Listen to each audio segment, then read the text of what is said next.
kusoo dhawaada channelkeena Somali Technology Solution dad ku cusub tahay subscribe ka saar beelkana shido si aad u heshid casharadii ugu dambeeyay oo noqotid kuwa u hor daawada hala hilmaamin inaad like saartid barnaamijka ana wadaag walaalahaaga Soomaaliyeed si ay uga faa'iideystaan waa mahadsantiin bismillah assalamu alaykum warahmatullahi wabarakatuh wa ana wanaagsan kusoo dhawaada channelkeena Somali Technology Solution maanta waxaan ka hadlanaa wax loo yaqaano scam oo aad u dhibaateeya dadka scam muxuu yahay ayaan fiirinanaa sida uu shaqeeyaa noocyadiisu waa noocee ayaan fiirin doonaa waa arrin aad u wanaagsan in laga taxadiro dhibaatana gaarsiiya dadka xagga dhaqaalaha iyo xagga anshaxa labadaba marka barnaamijkaas ayaan eegi doonaa waxa kale oo ku jira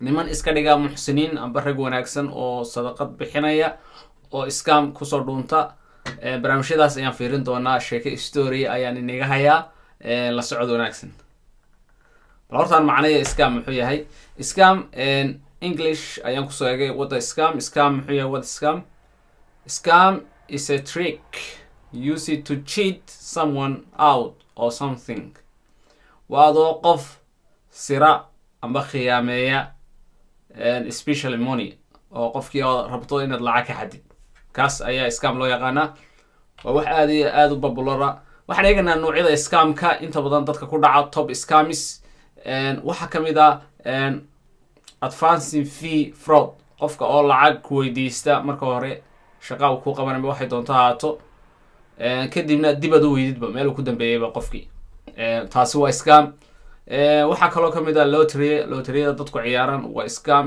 islaamka islaamahan waa inaga xaraan ba inaan lottery ciyaarno waa noocyada ay dadku isticmaalaan waxbaad ku guuleysata lagu oranayaa gaadhaad ku guuleysatay lacag soo dir for example waxa lagu oranayaa waxaad ku guuleysatay gaadhi BMW waxaad soo dirtaa $300 si delivery lagu soo $500 kadibna lacagtii ayaa laga qaadanayaa taasina waa scam waxa kaloo scama dating and romance scam qofka oo ay isjeclaadaan qof kale wiliga gabadh u dhaxeeya xiriirkaas oo kale oo ay iska bataan internetka qofkaas wuxuu noqon karaa qof ajnabiya amba qof kale inta badan western countryga dadka jooga ay ku dhacdaan sida islaamaha waaweyn oo rag dhalinyaro raadinaya wadankii iyo wadan kaleba ha noqotee niman badan oo wadanada West Africa kasoo jeeda ayaa iska dhiga rag dumarka raba kadibna barnaamijyo badan ayay ku siraan oo ay leeyihiin jacayl iyo wax u abuuraan kadibna waxay sameeyaan inay qofkaasi lacag ka qaataan noocaasna waa scam computer hacking ayaa kamid ah computerka oo lagu soo dhaxmaro oo lagu hagareeyo kaas ayaan maanta fiirin doonaa sida uu shaqeeyo let's say waxa lagu oran computerka have a problemkan ka solve gareynana bal la socod barnaamijyada aad iyo aad u xiisayn doontiin waxaan soo dayn doonaa kamarad reverse engineering lagu sameeyay oo nin Ingiriisi uu ku sameeyay iyo qaabka uu sameeyay iyo wixii dhaxmaray ayaa meesha inoogu jiri doona sababta lagu soo daynaa waxa weeye inaad awareness ka ahaatiin waxyaalo fara badan waxa kamid ah online shopping qofka online wax ku iibsada meelaha ay kaaga dhici karto scamka kugu dhici karo ayaa kamid ah so inta badan scamku noocyo badan buu leeyahay marka in information kaagi la helo adigoo online wax ku iibsanba auction amba wax ku iibsanaya oo qiimo jaban lagu iminka dadku inta badan qaar ba Facebook wax ka iibsada so Facebook haddaad rabtid wax ka iibsatid oo western country joogto qaar waxa koonaniyo bangi igu soo dir lacagta markaa soo dirta ayaan ku soo delivery gareynaya qofkii laga yaabaa inuu lahayn saliya raadba iyo meel aad ugu hagaagtid marka barnaamijyadaas la isku dhaco ayuu ka mid yahay banking and credit card and online account scam laga yaabaa in qofka bankigiisa iyo barnaamijkiisana scam lagu sameeyo oo la xado small business scam ayaa ka jira dhulkan waxyaalaha ugu badan ee inta badan dhaca waxa kamid ah job and employment scams qofka oo shaqo gelin amba shaqo raadinaya oo scam lagu sameeyo oo la yiraahdo shaqo ayaan ku helanaa lacagta inta sabix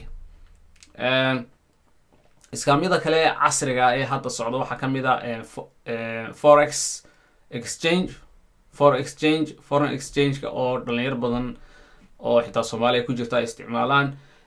qaybo badan oo scama ayaa ku jira, intuu qof lacag kaa qaado inuu lacagtii ugu yidhaahdo waan kugu shaqeynayaa, kadibna au kugu shaqeyn waayo oo lacagtii au sidii ku loosgareeyo. tradingkii iyo companiya kula soo hadlo idhaahda anagu online waxaan kuu sameynaa online business, waxaan kuu sameynaa maxaa la idhahdaa lacagtaadan lacag kugu soo saarana, kadibna lacagtii aad weydid.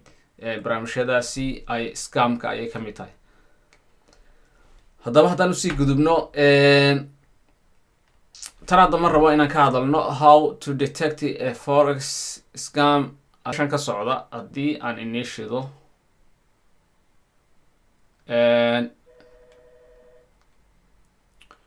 videogani wuxuu ku saamsan yahay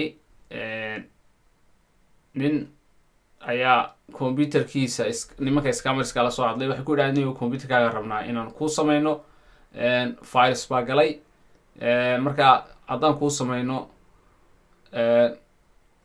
amba telefon ba soo diray computerka files baa galay, soo computerkaaga xumeyn. marka qofku waa iska ogolaaday, kadibna reverse engineering wax la idhaha ayuu ku sameeyey. marka barnaamijkii ay rabeen inay ku hageereeyaan iyo isaguna dhinaca kale u maray.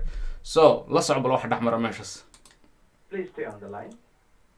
So, hello. This scammer calls himself Mark Robinson, but his real name is Tune. And yeah.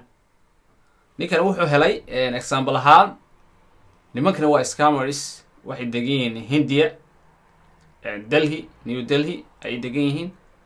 magaca wuxuu la bayaa magac Ingiriisa amba Maraykana, Mark Robertson ayuu la baxay. real namekiisa ayuu ninkana helay oo la yidhaahdo Tuhin C amba Tuhin C. so waad la socotaa wuxuu hagareeyey CCTV-googii, wuxuu hagareeyey channelskii CCTV-ga. waad ujeediin in IP addresskoogii uu helay, kadibna uu access gareeyey oo korba kala socdo meeshay joogaan iyo siday wax u wadaan. waa arrin cajiiba. I'm watching him live on his own CCTV. Hello? Hi. Yes, sir. Yeah, so what's all this about? Hi. Stop services then when they should be running? I don't get it. Yeah, sir. Sir, you need to go ahead and get it fixed, and there will be a one-time charge, sir, okay? So hold on, why would you... wuxuu ku yidhi waxaan rabaa inaan kuu sameeyo computerkaaga, lacagtaan kaa qaaday oo lacag hal mara.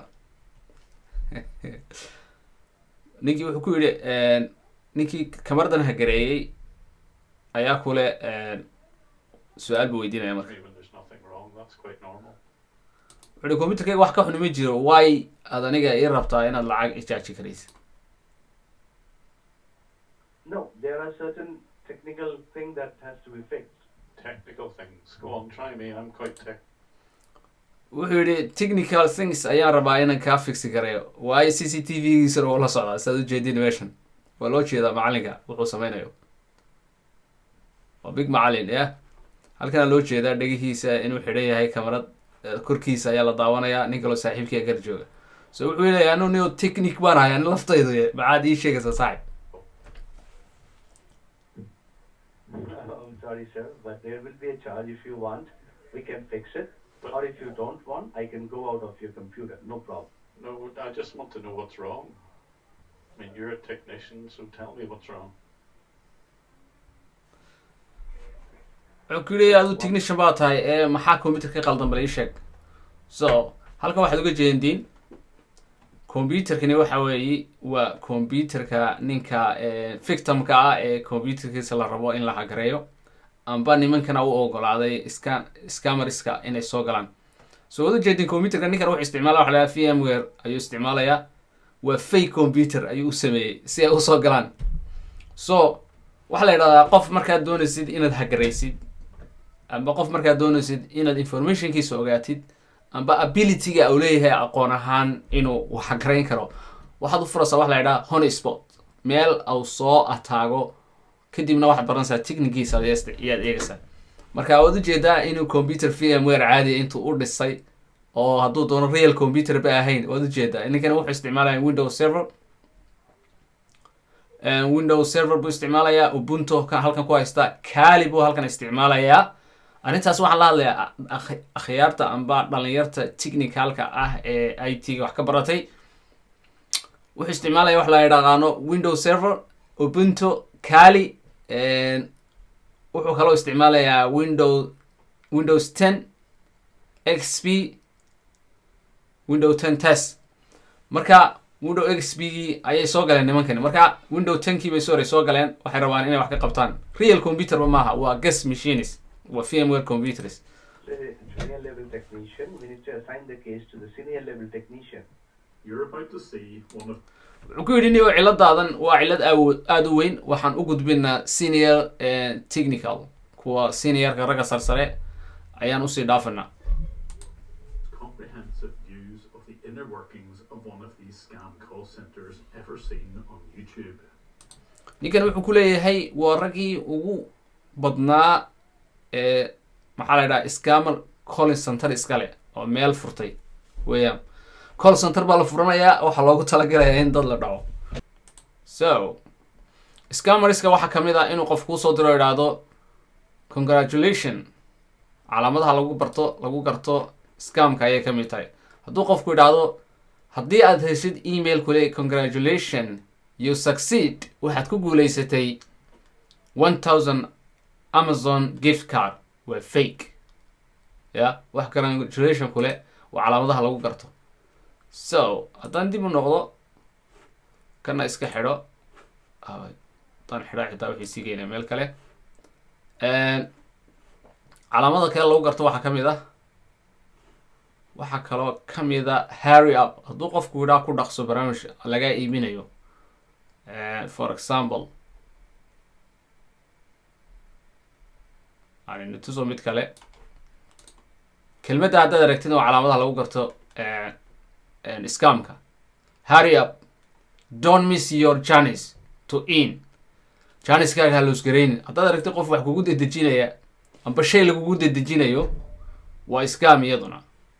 calaamadaha kale ee symptomska eed ku ogaan kartaa waxaa kamid ah in lagu idhaahdo paybalkaagii barnaamijkii uu xumaaday, passwordka soo jadiidi. waa sida dadka inta badan facebookyada lagaga xado, waxaa la yidhaha passwordkaagii soo bedel, passwordkaagii expire bay noqonaysaa next 5 minute. haddii aad hadda update gareyn weydo, facebookkaaga waa la xidhayaa. waxyaalahaasi ayaa kamid a waxyaalaha ay isticmaalaan technique. so balan ku noqono gudubno. ninkani wuxuu furay page kaluu furay, halkan saad uga jeedin. Pop scam. Like most scammers, they buy fake and malicious adverts. wuxuu ku leeyahay malicious ayay isticmaalaan. Computer has a virus. virus iyo wax isticmaalaan malicious software. so hadda waad ujeedin window warning bay soo saartay. window defenderkii waxay jeegaraysay in malicious software loo soo diray. so hadda halkan saad uga jeedin IP address ayuu eegaya waxani malicious ayaa ka galay computer. Lock your PC in a way that it almost forces you to ring the number which is shown on screen. And it's not possible to... so marka waxaa la iska dhigayaa Microsoft technical team baa la iska dhigayaa in cilada ay tahay ragga cilada saaraya inay yihiin Microsoft. laakiin waxaa la joogaa Hindiya call center ku yaala. Close this window. On top of this, a very loud warning will play in the background. Security message. Your computer has been computer locked virus out. baa galay maksad u jeeday. Your IP address was used without your knowledge or consent to visit websites that contains identity theft virus. If you've not encountered anything like this before, you can see how it's possible that some people will phone the number. Play hadda waxaad hore weeray qofka haddaanad hore weerag adigu for example waxaad moodaa computerka inuu virus galay amba technical ahayn. I hope that they can get rid of what looks like a virus. Of course, there's nothing wrong at all. It's all just to encourage the phone call.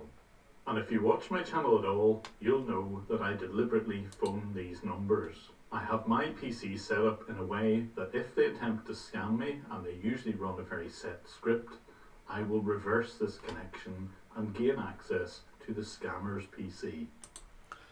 hadday scam gareyn aniga oo ii soo diraan scam information amba linki ay soo diraan oo computerka soo dhex galaan ana dib baan u gelayaa meeshay soo maraan wadada ayaan dib u raacaya. so waxa jirta waxa la yiraahdaa reverse engineering macnaha waddada soo martaa lagula maraya mar labaad. So when they did try to steal money from me, they described their organization as iTech Securities. This would turn out to be one of many wuxuu leeyahay waxay sheegteen inay yihiin itech company oo ay barnaamij qabtaan which Fairmont Travels will use. And the method they used to take these payments was through PayPal. lacagta waxay ku qaadeen PayPal. So dadka inta badan waxay isticmaalaan PayPal, hackerska iyo dadka xun oo dhan PayPal bay ku gataan. Dadka wanaagsan way ku gataan laakiin xaggaas u badan yihiin because trace-ka ama dabagalka lagu samayn karo ayaa yaraanaya. qaarkoodna waxay isticmaalaan Bitcoin. Thing that would allow me to trace the scam payments right back to the managing director. And when I gained this reverse access, the thing that was immediately apparent wuxuu markay computerkayga soo galeen ana waxaan sameeyay reverse engineering wax la yidhaa kadibna reverse engineering markaan ku sameeyey waxaan awood u yeeshay amba ii suuro galay inaan kamaradahooga mid u eego was that they had CCTV. This would provide a fascinating insight as to how their operation worked and what the layout of the building was. waxa ogaaday CCTV-yada iyo layout-ka gurigu qaabku u egyahay iyo meelaha la kala fadhiyo iyo meeshay maxaa la dhahaa centerka serveradu yaalaan iyo meesha network u yaalo wixii oo dhan buu jeedaa. This would prove very useful for identifying who they were. On the basement floors there were server rooms, a kitchen. wuxuu ogaaday kitchen-koogii basementi xaggii hoose wuxuu ogaaday wixii oo dhan maxaafiisyadoodii. And a canteen. The CCTV around the main gates of the building showed that there were guards present. This isn't unusual in certain large buildings in Delhi, but it did show exactly what the road and surroundings looked like. taa wuxuu ogaaday waddada hareeraha ka xigta noocay tahay picture buu ka wada qaatay wuxuu dhan because ninkani waa nin Britisha kadibna waxaa dhici doonta in barnaamij adag ayaa ka dhici doona meesha. Watching people walk around the place, I got a good sense for the layout of the building. This person, for example, is walking around the first floor, and this is to the rear of the premises. But most of the cameras indicated that this was a wuxuu leeyahay ninkani hadda uu ka soo sheekeeyay waa nin kaloo meel buu socday kadibna wuxuu u gudbay qaybtii centerka. office building. There were lots of people working on desks with computers, and certainly in the main building on floors 1 to 3, it didn't seem to be that there were any scammers present. These were real workers doing real job. wuxuu ogaaday xitaa buildingkan dheer qaybtii ka degan yihiin qaybta au saaray guduudka amba casaanka ayay ka degan yihiin buu leeyahay. halkaasna waa call center ba laga karaysanaya meeshaas. In probably a real travel agency. But there were another 2 floors which were covered by CCTV, which didn't seem to have anything to do with the main office building. There was one of these floors where I was certain that the scammers were present in one room. Scammerku waa raggan So I meeshan needed a fadhiya. bit of help. Someone who could photograph the outside of the call center and try and find out where the second building was. drone baa loo diray meesha So I called my gebigayga friend si kamarad looga soo Carl qaado. Rock. Like me, Carl exposes scams in India, and I urge you to check out his channel. In the top right hand corner, you'll see a link to his version of this video. And after Carl shot this footage, I noticed that there's something that appeared on one of the CCTV cameras. From the CCTV, I could see that there was a roof garden right outside the room that the scammers operated in. And lo and behold, right behind the Fairmart building was another building with a roof garden. wuxuu ogaaday guriga iyo qaabka CCTV iyo waxyaalaha ku hareeraysan iyo qaabka uu dhisan yahay wuxuu dhan buu arkay. marka wuxuu fiirinayaa meesha ay tahay nooco wuxuu dhan buu qaadayaa kadib wuxuu doonayaa inuu gather information buu sameynayaa haddii la rabo meesha in askar inta la isticmaalo in la soo qabto raggaas. Fairmart had only recently installed CCTV, and it was during that installation process that the camera was briefly fixed on that roof garden. Eventually, the camera would be turned round to a static position in front of the offices where the scamming took place. So Carl very kindly took a second lot of drone shots of the building behind Fairmart. This is where there's soo jeedin wuxuu isticmaalayaa qof agent ayaa la isticmaalaya oo spy u ah isaga. ninkan spy markuu ku sameeyey kameradihii wuxuu spy ku sameeyo kale dad ayuu isticmaalay drone ugu dara meesha gibigayga hareerahayga oo dhan usoo diro because isagu tan ma maamuli karo xaggan socota. Operated from. This is one of the cleverest but sneakiest ways of disguising the fact that you're a scamming group. If the use the front door of the normal office, all waxaan u gudbanaa death or UK adult. And because they recorded all of their calls, I could listen in on. wuxuu u gudbay waxaa kaloo hagareeyey barnaamijkii ay telefoonada ku dirayeen database-gii phone calliska iyo waxoo dhan ay ku record garinayeen. waayo phone call kasta oo lagu hadlo recording ayaa la sameeyaa. phone call kasta oo lagu hadlo oo computer dhex mara any voice aan ku hadalno waa recorded. so kiina uu kabjargareeyey serverkii ayuu gudaha u galay kadibna wuxuu sameeyey wuxuu la socdaa uu dhageysan karaa any phone call ay garaaceen.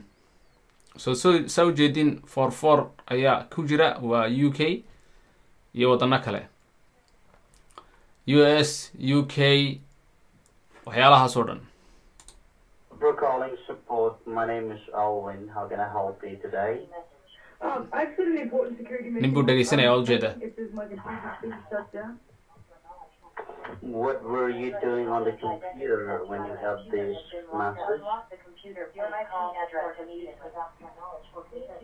Can you lower down the volume of your computer? So since I had all of their audio files, all I needed to do was take the timestamps of the audio and match them to the timestamps of video. This would allow. Soomaalida nigana Ubuntu isticmaalaya wuxuu sameeyey fiidiyoyadoodii iyo codkii phone calladii recordkii ayuu soo qaadayaa timekii lagu hadlay ayuu baadhayaa iminka. Need to see other people being scammed. hadda ninkaas wax garaacaya waad la socotiin. Thanks for your call. It's speaking with Luke. Can we help you? Luke buu la baxay markasta. Hi, I was just trying to watch movies on my computer and it's telling me it's locked and I have to call security. gabadhan ayaa ka qabatay waxay tidhi computerkaygu waa isxidhay anigoo daawanaya video. Can I have to call security? Okay. Okay, and what were you trying to do on this computer? I'm watching movies. waxaad ka samaynaysa baa lagu yihi computerka watching movie baan samaynaya kuleeda video aan daawanaya. Is this your personal computer or it's a family computer? So what computer? kan ma computerkaagii waa mise waa business computer bal waa kay computerkaagii bay tidhi. It's work computer, okay. So do you have any IT guy? Sorry? wuxuu ku yidhi IT guy miyaad haysataa way fahmi weyday accentkiisa markaa sorry bay ku tiri macallin ore ah. Do you have any IT guy in your work, in your office? No, I'm at home now. gabadhu waxay gun West African accent bay leedahay gabadhu. waxay tihi no I'm at home gurigaan joogaa. so ninkii wuxuu dhacay barnaamijyadoodii ay record gareeyeen iyo ragga hadlaya iyo systemkoogii telefoonada dirayeen ayuu hadleen ayuu daawanaya markaan nin kamaradiina ugu xidhan tahay codkiina uu haystaa. I brought my work laptop home. waxay tahay habeen oran ka soo qaatay from shaqada. Okay, because there will be a one-time charge if we fix something online today. wuxuu ku yidhi one time charge ayaan ka aqaanaa lacag service ayaan ku charge karaynaa haddii ay noqoto inaan hawshaa ku guulaysano aan baan hagaajino computerka. If there's any software issues, there will be a one-time charge. So will that fine for you? hadduu wuxuu noqdo ciladu ay noqoto cilad saaridu ay noqoto software wax ku saabsan one time charge baan ka qaadanaa. balaan la socono waxa Price dhacay. for that? Why would my computer be locked? waxay tiri gabadhu why my computer to be locked in the first place. computerkaygii maxaa loo xidhay? waa arrin cajiiba. aye First place, I was just watching movies. movie baan daawanaya tiri gabadhu. There could be some viruses which download from that online movies website. wuxuu laga yaabaa in virus ku shumay computerkaaga markii aad daawanaysay videoga. Oh. Yes. So I have to check the computer I have to check the computer, and according to that, there would be a one-time charge. That would be the diagnosed charge, and if there is any other issues, there will be charge according to that. And how much is this budget? The minimum, which is diagnosed charge, which will cost you around £50. lacagta ugu yara laga qaaday waa £50 lacagta ingiriiska. And if I don't have £50 to pay? Then you can take this computer to local store or a local technician. wuxuu computerka haddii aad maanta lacagta inta aad bixin £50 haddaan bixin waaya tiri maxaa dhacaya wuxuu yidhi u qaad local technician. Oh, thank you. Okay, fine. ninkaas scammer buu ahaa saa loola socdo aad arkaysiin. And because I could see what the supervisor was monitoring, I could also see the scammers' names. wuxuu sameynayaa wuu u jeedaa ninkii scamka sameynayay, waxaa kaloo u jeedaa magaciisana halkan uga jeedaa because wuxuu access garay database-koogi. The colour meant that someone was engaged in a call with a victim, and the orange colour indicated that a person was waiting on a call. And depending on the day and the time, there could be anything from just 2 agents to 22 on the floor. And when they answer their phone, they would of course never give their real name. They would always give a fake. markay telefoon ka jawaabayaan ama telefoon loo soo diro waxay isticmaalayaan fake name ayay isticmaalayaan, magac aan koogi ahayn, magacuyaal ayay isticmaalayaan. kooga caadiga way qarinayaan markaa nimanka xariifin waaye. Sounding one. So I thought I would phone them up and try and work out which name they would use and see the faces on the CCTV. But I'm hoping I can reach that guy, whatever his name is. waxaa hadda fiirinaya ninkan telefoon buu usoo diray maarta u jeedaa ninkii telefoon buu kasoo garaacay. ninkan loo soo dirayaa oo ninkii hackerkii ee call centerka fadhiyey waxaa telefoon usoo dirayaa ninkan spy ku sameeyey kameradoogii ee ingiriiska jooga la soo cadhaa. So this guy called himself Jerry. Jerry baa la yidhahdo u When dhahay. the office was busier, it was much harder to work out who I was speaking to. Jerry baa la yidhaha magaciisa fake ee magacyaalka real namekiisa ayuu helay oo la yidhaahdo Chirag T. I needed another tactic. I would deliberately change my desktop background to something really obvious. wuxuu bedelay computerkiisii because aan horey nagu soo sheegay ninkan wuxuu isticmaalayaa VMware workstation computer testing ayuu isticmaalayaa, kadibna computerkiisu wax si kale ka dhigayaa, kadibna telephone u diri doona. waxa dhaca fiiri. Now type help me all in one word. Help me. And then allow one of their scammers to connect to my PC. And once the scammer had remote access to my computer, I'd simply use their CCTV. markaasaa wuxuu ogolaaday computerkiisii in lasoo galo ninkii hackerka ahaa amba scammerka ahaa ee hindiya joogay call centerka joogay ayuu ogolaaday computerkii telephone buu diray, uu la hadlay, uu ka qabtay, kan help you iga help garay computerkii ma shaqeynayo. okay, remote access buu siiyey, allow to go to access to the launch, inuu computerkiisa la geli kara ayuu sameeyey. markuu sameeyey sidaas waxa dhaca fiiri. See who was looking at the monitor with the purple screen. kamaradu kala socdaa wuxuu sameynaya xitaa. Which is fully connected with you. You can see my cursor moving on the computer screen. Oh yeah. aan ku arkaya bale Right. Okay. kamaradiisa ayuu dooranaya meesha jooga isaga. Sir, you're talking Windows certified technician. So I'm just gonna find uu dul hayaa kuu la hadlaya moogtay computerkiisa marka halkaa uga muuqda. computer system. So how long have you had this computer, sir? Like waa u jeediin moogtay okaas soo dhaweynaya xariifkaasuu la hadlaya moogtay. No, it's only a year old or something. xariifkan buu leeyahay saaxiib feri waxa meesha ka socda. Sorry, just who am I talking to here? ayaan la hadlaya buli. This is Chris Young, sir. I'm a Windows certified technician. And Chris so now I knew what the person who called himself Chris Young waa la hadlaya looked like. real namekiisu waa Alberto H. I'm sorry?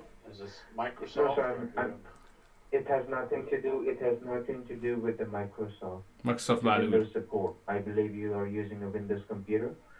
Unfortunately, some of the CCTV cameras were set up worse than others, and when I switched to the like of camera 5, it gave a bit of a distorted and black and white view, but it was still enough to see who I was speaking to.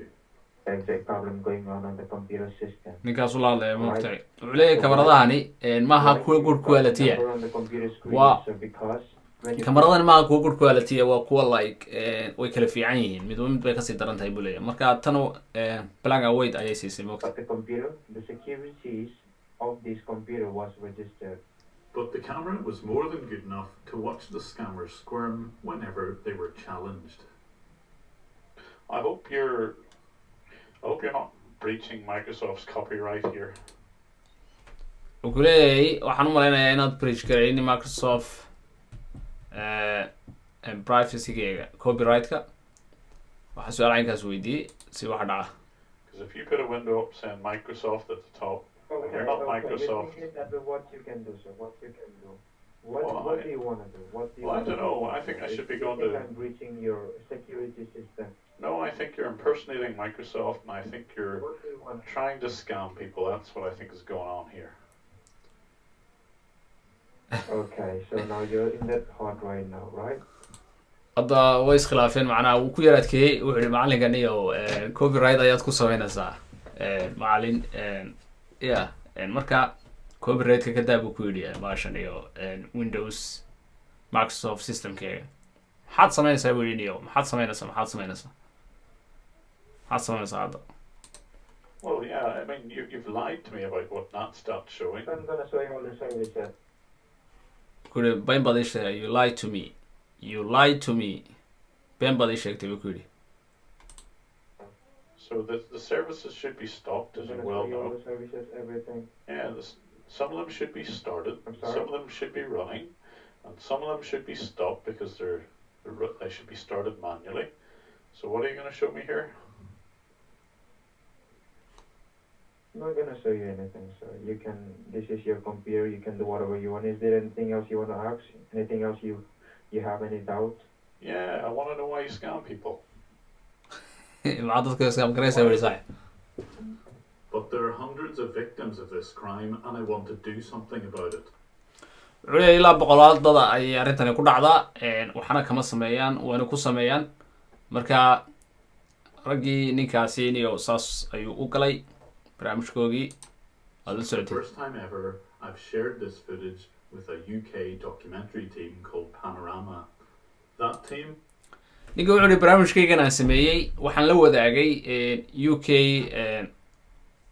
panorama qola la ydhaha documentary-ga sameysa oo BBC-da ka mid ah waad ku daawan kartiin haddaad doonaysa inaad sii raacda informationkaasi marka ninkan scamersku say u shaqeeyaan iyo siday qaabka yihiin ayuu bridge gareeyay marka panorama markii ay barnaamijkan loo gudbiyey panorama documentary oo BBC-da ka mid a waa part of UK government here waxay sameeyeen meeshii ayay boolice ayay adeegsadeen New Delhi kadibna meeshii iyagoo xaqiiqdii iyo sawiradii iyo fiidiyadii wixii oo dhan haya ayay waxay sameeyeen in dadkii meeshii la xidho dadkiina lasoo qabto iyagoo isticmaalaya governmentiga Hindiya able to travel to India to confront the owner of this call center. halkaas gabadha ayaa la diray spy on scammers programkaas ayaa markaa laga daawan doonaa